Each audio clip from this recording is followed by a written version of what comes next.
Ha bambi temwetega ndi muntu wa Katonda nnyo. Abakatonda tebabeera mu relationship. Munange tubeera ne certain focus.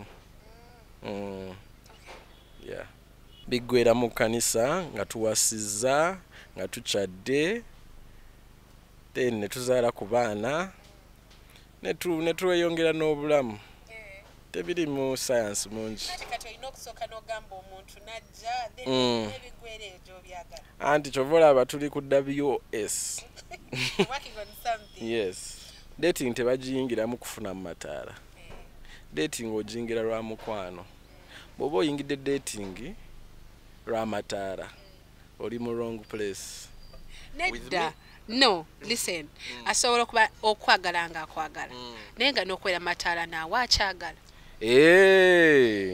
Nkufunyaawo. Munange ekiteeka mu mataala, one, nti where you can resolve a problem as two people, mwesanga mu resolving a problem ne TikTok yonna. Okitegeera. Ba social media inno bangi. Don't worry. Tugende? Tugende, right? Tupaliza ku celebrity track Nze Gift Chloe, and definitely tubeera n'ebintu bingi nnyo bye tuba tulina okukola bw'otulaba omanya nti waliwo omuntu omu gwe twagala okuba nga tetuwuliza the other side y'oba tomanyi tutegeere ebimukwatako. And this time round you can't guess the person I'm with, but he's one of the best dancers, one of my best TikTokers as well. Atenga yeita King Afro, but ye DVD Afro King. We want to know more about you. Otugambe n'amanya gamatofu lwaki DVD wabichozinga watya lwaki that name, then tusooke n'amanya gagaddala. Hello everyone, manya gange nze Sembatya David aka DVD Afro King from H2C Dance Company. Yes. Engeri guno omuzindaalo gye guli bwe guti kangukwate nga wenkuweereza. Kale kati ogambye eggwani Sembatya David aka DVD Afro King. Sembatya yabeddira ki? Ngonge. Oleyo besiyuyangako nedde erinnya ndimanyi naye engonge kyeki kanyonyi kisolo kibeera mu mazzi. Tebakirya. Tebakirya. Kirya abantu. Kiryamu. Mbu kiryamu. Kiryamu. Kiringa kiki kibeera mu mazzi? Kiri mu ekirala ekibeera mu mazzi ekirya abantu ekiri ebyennyanja n'ebisigadde. Nga shark. Nga shark. It's not as wild as a shark. Yeah, it's peaceful. Okay. Why did you choose DVD Afro King? DVD was given to me by my mom. DVD? Yes, it was labeled. I think you know how in Senior One they label clothes. DVD Afro King. Yes. Okay. So like in Senior One with the labeling clothes, yali labeling olugoye lwange nfoto kuandika David kuba yali amanya abaana ba David basokuba bangi. Kati ye nawandiika DVD ku masati gange gonna. So abaana ne batandika okompita DVD kitegeeza ki DVD kati abasinga baali bagezaako kumprovokinga manya abaana abakuyitanga alaba agakola reaction yo kati konze neŋŋamba kati kankitwalire ddala. Let me just take it in because nali muzibu wa kutiizinga nga bw'ŋŋamba ekintu nkitwalira ddala neŋŋamba bwentyo bwendi. Yes, so erinnya eryo ne ntandika nze oddi embracinga ate ne likwatirayo ddala. We nakubuuza akantu tonyige. Akaki? Abasajja ba Haiti bagamba babeera n'entondo. Abasajja baki? Ba Haiti. Anti kisinziira. Bw'oba olina engeri gy'oba akukuzaamu nga oli short tempered, of course entondo ziri inevitable n'abawanvu babeera nazo. Okay. But I want to know bwe wali okula wali mwana nabaki wali osinga kwagala mu byemizannyo?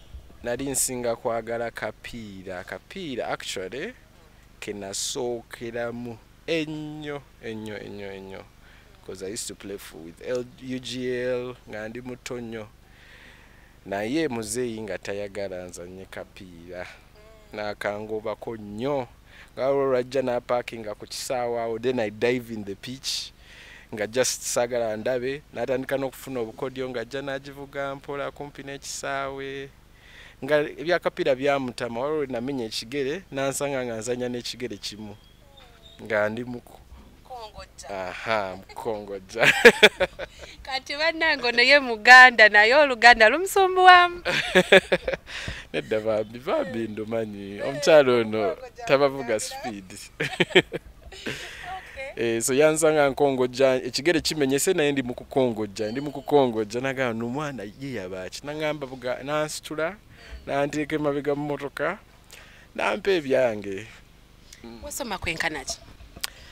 Nasoma paka university nemalayo. Yes. Nasoma international business ku MUBS. Yes. Netikirwa. Yes.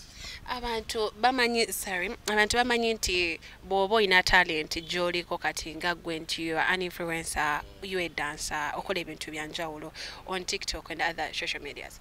Balowooza mwekukumye eyo oba mwekwasa ekyo nti mwe mwiku talent okusoma temusoma. Ekyo kikyamu kubanga olaba singa nali sisomye waliwo ebintu by'oyiga mu kusoma like omuntu ajja kusainingisa papers atwale 90% ku deal. For example mpadde deal n'otwala 90% just kubanga nze sibisomye sitegeera percentages oba sitegeera contracts engeri gye zikola kubanga abamu ku ffe twasoma contract law mu business. So waliwo ebintu by'oba omanyi ng'olina advantage ku bantu bangi kyobola abantu muno abantu ab'ebitone bangi abadde nga akubye ng'omanyi essente aziyingiza naye nga waliwo bamubye just lwakuba waliwo certain knowledge omuntu gy'abanga talina. Ate si mu bubi. Okay, oli ku TikTok wagitandika ddi? TikTok nagitandika last year. Just last year? Yes. Though nali creating dances before nga zikuba nenga siriiko ku app. Tewajjira mu kwemoola wajjira ku dance? Najjira ku dance cause nze nali creating abayimbi dances nyingi nnyo because I used to choreograph concerts. I've choreographed for so many artists concerts. For example, Waiki Benda, Shiba, most of Shiba's concerts I've choreographed. I've been the main choreographer. I've choreographed for Spice Dana. I've been part of her first concert ever. Then I've danced for Rema, so many artists. Nekati waliwo nakola akazina kali kankufiiringa nnyo tobigana ka Waiki Benda. Kati nga nze ku app siriiko. Nenga abantu kakazina y'omuyimbi akateekayo abantu bali mu kakola bakakola ngamba kankebere okebera nga abantu bazina akazina kange bakazina bakafiirako naye nga nze sibifaako sibiriiko wadde then ngamba kanzigulewo ka account njira nteekayo just mpola era nga nze ne app sitegera bwe bikola nga nkwata video z'abantu abataddeyo nga nteeka nga nategera Instagram nnyo ngera omuntu kya post nze nziramu n'ekipostinga nga okitegeera nedda nga post okitegeera ku Instagram nga ebyo nga byentegeera. Then last year I decided to open up a more serious account. Nentandika okola with Ivo, my friend, Ivo Official. Try to cause concerts together. Try to kola ne Lydia Jasmine, ne Rema before. So nankubira esimu nangamba jangu tukolemu together one day. So bwe tumitinga tuli awo tukola ne tutandika okukola mpola paka oluyimba lwa Bailando lwe lwafuluma ne bankubira essimu ne Zaaka walumana akuba empere bamita Arafat Zaga ne tumitinga ffenna ne tukola Bailando. Kati Bailando engeri gye yatambula yatusukkako netambula akazina ne katambula ne kasala gundi kasale Kenya, East Africa, tugamba kintu kiri serious. Then I remember the next time nagamba kati engeri bano bo babamanyi ku app nange kanetege fune engeri yokola netega team ya Zawi bali ba producing the snippet ya 10/10 nenga ekuba chorus yoka the first beginning kati kyenakola nenkwatako ka part nenkola video nga audio tena baji kufuruma official audio nenga baba releasing eno audio at midnight. My video will be the first on the sound nenchikola era kumacha bankubire simu ngamba twagala kola nawe netukola 10/10 ka dance ya nenkayiyawo neba kwano bange nakole katambula netandika katukola bu dance bungi nenkola chow wa Fikfa Maker nenkola dance nyingi. Oluyimba lwe wasooka ever in your life okuvibingirako ne trending, which song was that? Ne trending kufiri kubanga olaba nali siriko app nnyo nerwa trending nnyo kufiringa by Waiki Benda. By the time I did songs like njagalanga bwe neyagala ezo zonna Julia posting the cause WhatsApp status nendaba you were all guys in gin kati nebinyumene nga oba was this guy nga naye ngo covering the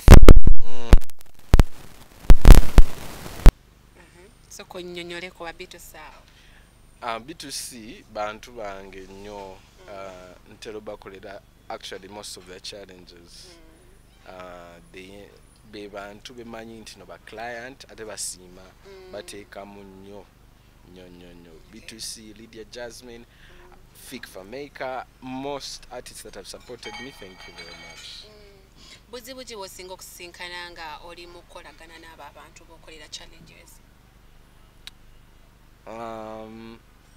Benkolagana nabo sina buzibu nabo naye best akolaga waliwo omuntu wakuletera proposal nga nzibu banange nga maybe oluyimba si lulungi waliwo ennyimba zingamba why kanduleke for my own good okitegeera ngolaba oluyimba terugenda kukola kikuyita nga omuntu wandiyagadde omugamba nti no genda otereezeemu but to be polite n'omugamba maybe siri available ndi busy okitegeera just oleme mumalamu maanyi nga terukuwa vibe dance sajja vayo bulungi lusa okuba nga luli too slow oba luyinza okubeera nga maybe nga dance tagenda genderako okitegeera naye nga omuntu ye takitegedde nti dance kuno oluyimba terusobola genderako okitegeera obanga maybe bambi yaluyimbye bubi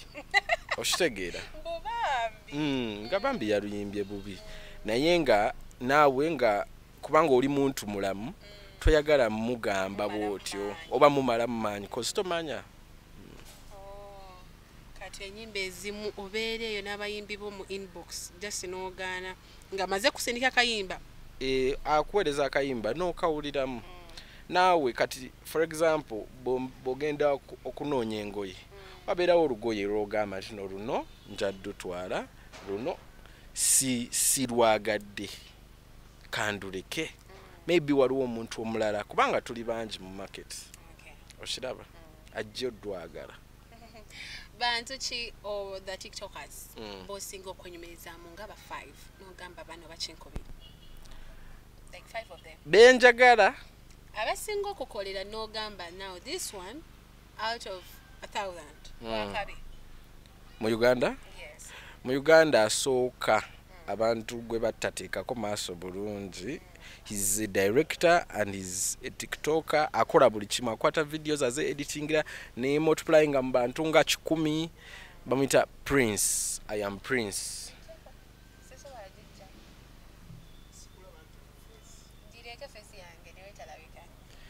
So kwa TikToker asoka I am Prince. I am Prince 256 ali very talented abasinga bamanyi nga one living director mulungi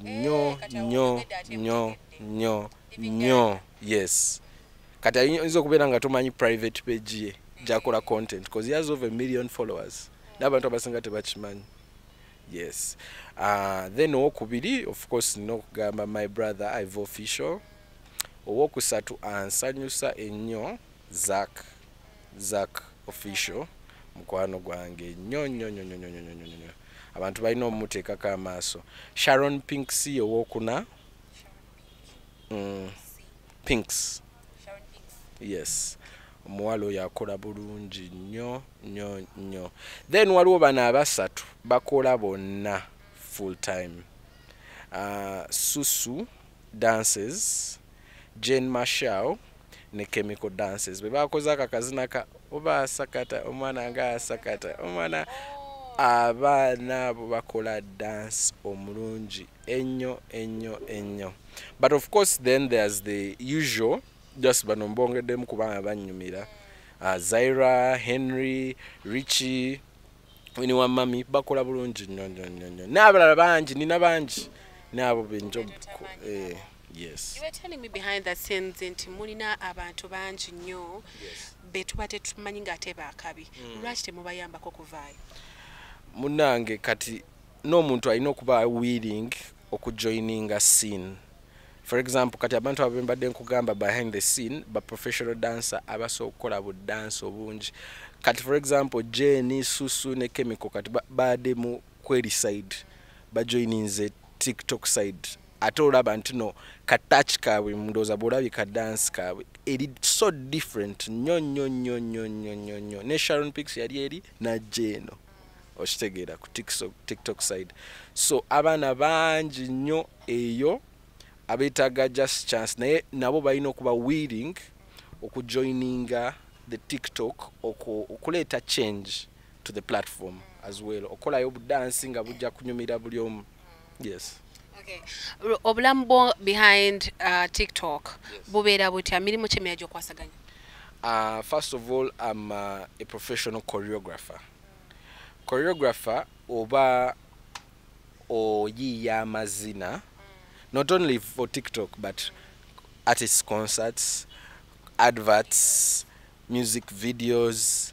ebintu bingi nnyo and I also do stage direction nkola marketing as well so that's what I do yes tewali nti nina business ntunda ngo yo wali eri ayo very private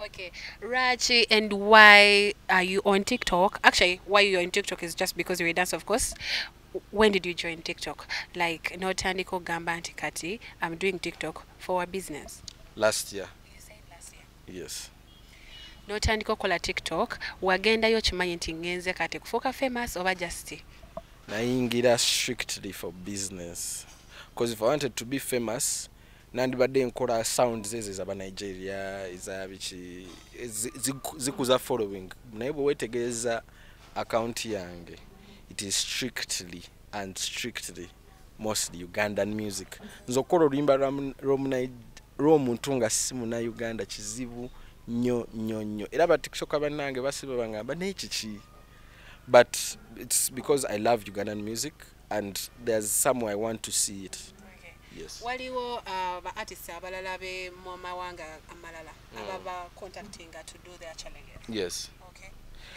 yes babeerawo ne ensasula ebeera batya babasindikira ku simu babesiga batyo bamwe mu besiga matya nti bagenda tusasula asooka kusasula ne tukola n'aba wano basooka kusasula ne tukola kati nati abeedi kangeze oli ali Kenya yes. ali oba Rwanda on something like that mukwasaganya mutya ebyensasula aweereza sente because there's so many platforms people can use okuweereza sente wano ku side yaffe so si kizibu at all aweereza sente nemufuna agreement nemukolagana actually those people have their people here abantu be batamanyi newe bali ku ground bangi nnyo okay. yes mu dating akale bwaba yagadde ng'olabira ddala interest yayagala kubeera ku mataala naawe nga naawe omwagala lwaki tomuteekamu anti kubanga aba ayingiridde wrong reasons. Dating tebagiyingiramu kufuna mu mataala. Dating ogiyingira lwa mukwano. Bw'oba oyingidde dating lwa mataala oli mu wrong place. nedda no listen asobola okuba okwagala nga akwagala naye nga n'okwera mataala naawe akyagala nkufunyawo munnange ekyo kyabalala naye nga obuzibu bw'okiteeka mu mataala one nti where you can resolve a problem as two people mwesanga mu resolving a problem ne TikTok yonna okitegeera ba social media inlo bangi okitegeera kati bayinza n'okulemesa omukyala oba omwami okuresolving akantu akatono ne bakagezza yes sikiwagira muwadde kati wonofuna girlfriend gwe wenyumizamu goyagala mujja mutegeera nga tukyadde bwe munakyala nga mubeerako ku TikTok nga tukyadde ate mujja kulaba ku TikTok muyinza okulaba enviri z'emabega waliwo abakyala bangi nnyo n'abantu ab'enjawulo waliwo n'abakazi nga bali ku social media naye nga abasajja bagamba nze sidate nga muwala ali mu mataala ali ku TikTok babalaba nga basamyekozo ne banamyekozo omugamba ki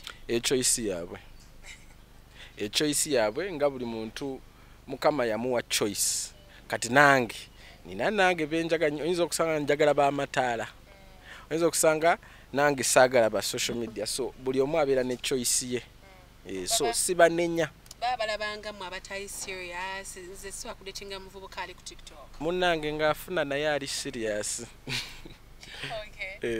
abatali serious mwe abatali serious ng'atuleka bambi atulekere mukama oyagala nnyo Katonda ndi musabi nnyo nakatereza relationship yange ne Katonda yali yagwa naye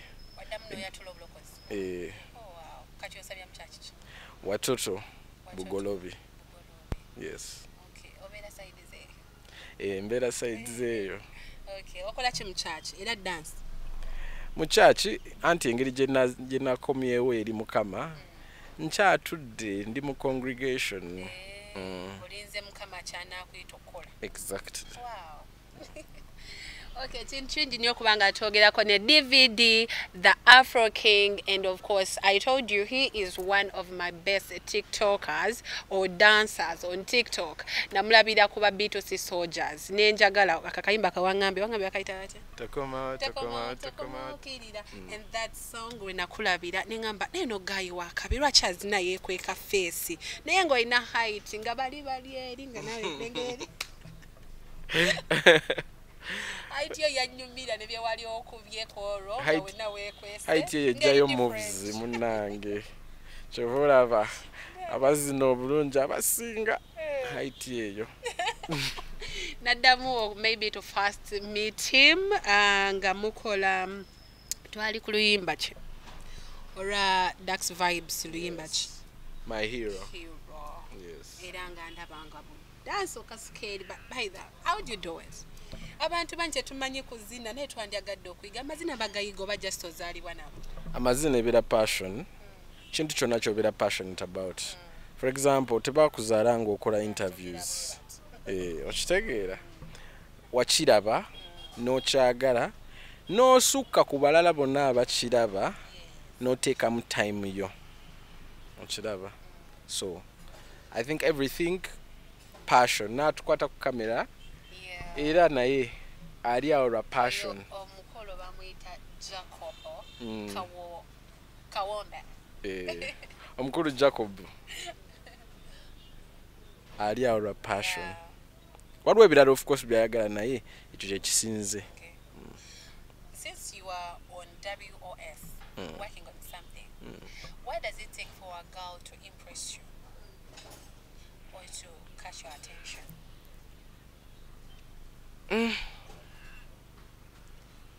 kwefaako alina okuba nga yeefaako nga tali very respectful omuntu yenna si respect yakufukamira respect esokubeera mu ngeri gyayisaamu abantu for example nga bwe tuzze wano ngeri gyobadde obuuza ku bantu bintu bwe bityo nti like your respect nti no waitress maybe azze wano engeri gyo orderinga ebintu ebyo nze mbitunulira nnyo yes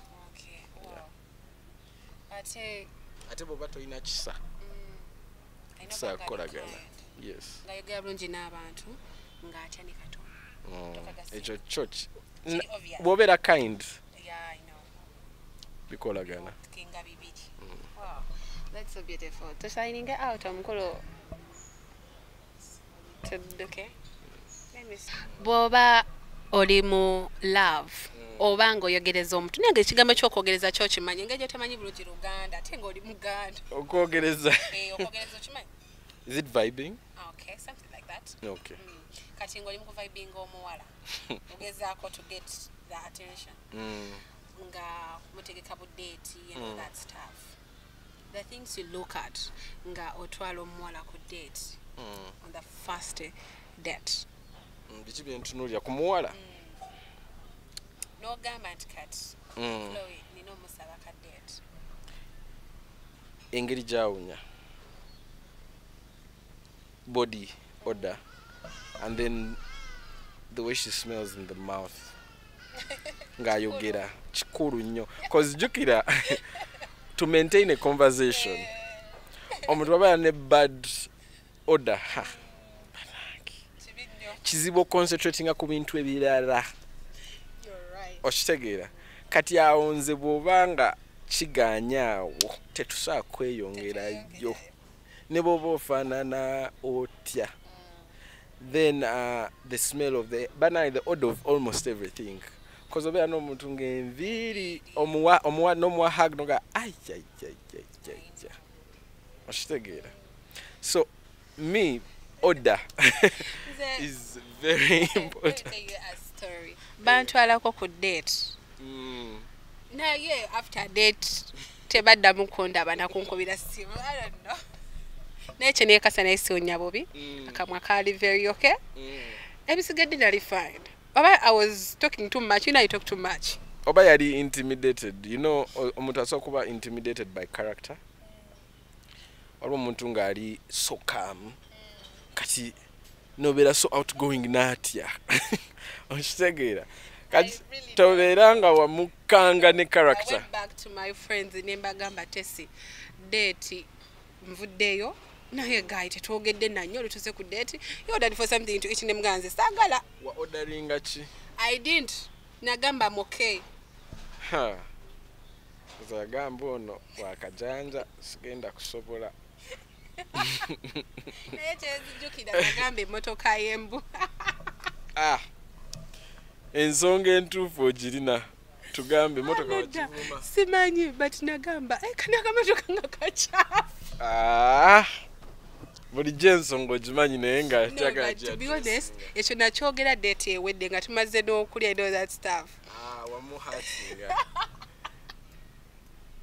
gwe kulaki tewaleeta yo omuntu akutwala atya mu mmotoka nga emmotoka yonna nkyafu wootuula we buli kimu banaaye n'ommotoka obubi nabo nedda mutambuze wakiri ku boda naye temutugulira mmotoka bubimbo yoko limyo na date mbulina akamotoka naye nga tekategeerekeka kulaki tewamutwala mu iyo kugamba ze siri willing kubeera na mmotoka bubi so you prefer boda to a bad car okay wakiri kambere ku boda paka yena atifune emmotoka etegeerekeka but I don't think actually that was the reason kuba yandaga interesting eri so down on nga tukyali eri ku table nga tulya so oba wali yali ako expecting okublashinga nga toblashinga wali omuwadde brozone simanyi kuba najja nyambadde bubi nakyo kisoboka you know someone can want you to come in a dressing ojidde mu pants with it agamba nona tabikoze nkitegeera omuntu yandize nga yambadde otya by the way ku date kisinzira ku kifo omuntu tasobola kuyita mu bbaala nojja ng'oyambadde red carpet dress okitegeera omuntu bwakutwala ku Serena dress according to the venue Tugenda kuba twerekereza amasimu mangi nyaga kukubirwa mubeera ne businesses nyingi nnyo wangambye it's only Monday that I can have you oba omuntu okufunako ne mwogerako naye naye oli mu kurashing mubeera so busy bwe mutyo tubeera busy kisa kya mukama amina kuba kasente kaba kayingira olova wano ogenda kola oti konjo kyayi kyentegeera kale tujja kweraba mwabakola wano tokola wano siri mukola nnyo nga ggwe amasimu gakkubirwa odde eno odde eri kati kitegeeza olina kundaba nga maze okugendayo ozinoonyeemu okomewo njazirinda ku ssimu kale njagala abantu obagamba oli ku Celebrity Track ne Gift Chloe then n'abantu bewandyagadde okukoonako perhaps. Ladies and gentlemen, this is DVD Afro Kim Ndiku Celebrity Track ne Gift Chloe. Don't miss out on this episode. See you. Peace out. Did you say Afro Kim? Ladies and gentlemen, this is DVD Afro King with Gift Chloe on Celebrity Track. Don't miss out.